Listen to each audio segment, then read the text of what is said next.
Balakrishna director Bobby Kolli కాంబోలో తెరకెక్కిన action entertainer Daaku Maharaj Sankranti కానుకగా జనవరి 12 release అయింది. ఈ హై వోల్టేజ్ మూవీకి మంచి పాజిటివ్ టాక్ రావడంతో మంచి కలెక్షన్లతో దూసుకెళ్తుంది. జనవరి 24 నుంచి హిందీ వెర్షన్ కూడా రిలీజ్ అయింది. ఈ చిత్రం 18వ రోజు కలెక్షన్లు తెలుసుకోబోయే ముందు ఒక చిన్న రిక్వెస్ట్, మన ఛానల్లోని వీడియోస్ చూసి నచ్చితే సబ్స్క్రైబ్ చేసి లైక్ కొట్టి షేర్ చేయండి. ఈ మూవీని 100 కోట్ల బడ్జెట్తో తెరకెక్కించారు. ఈ సినిమాకు 80.70 కోట్ల ప్రీ రిలీజ్ బిజినెస్ జరగగా 82 కోట్ల బ్రేక్ ఈవెన్ టార్గెట్తో ప్రేక్షకుల ముందుకు వచ్చింది. బాలకృష్ణ కెరీర్లోనే అత్యంత ఎక్కువ ప్రీ రిలీజ్ చేసుకున్న చిత్రంగా నిలిచింది. ఈ మూవీ డే వైస్ కలెక్షన్ల వివరాల్లోకి వెళ్తే తొలి రోజు ఇండియన్ బాక్సాఫీస్ దగ్గర 25.35 కోట్లు అందుకోగా ప్రపంచవ్యాప్తంగా మొదటి రోజు 56 కోట్ల వసూళ్లను రాబట్టింది.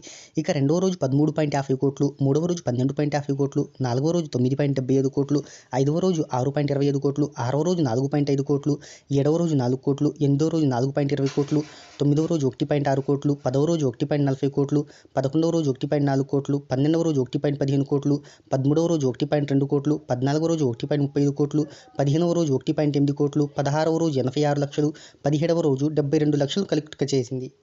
ఇక ఈ మూవీ 18వ రోజు కలెక్షన్ల వివరాల్లోకి వెళ్తే వీకెండ్ డేస్లో మంచి కలెక్షన్లు వచ్చినా కూడా వర్కింగ్ డేస్లో అనుకున్నంత హోల్డ్ని అయితే చూపించలేకపోయింది.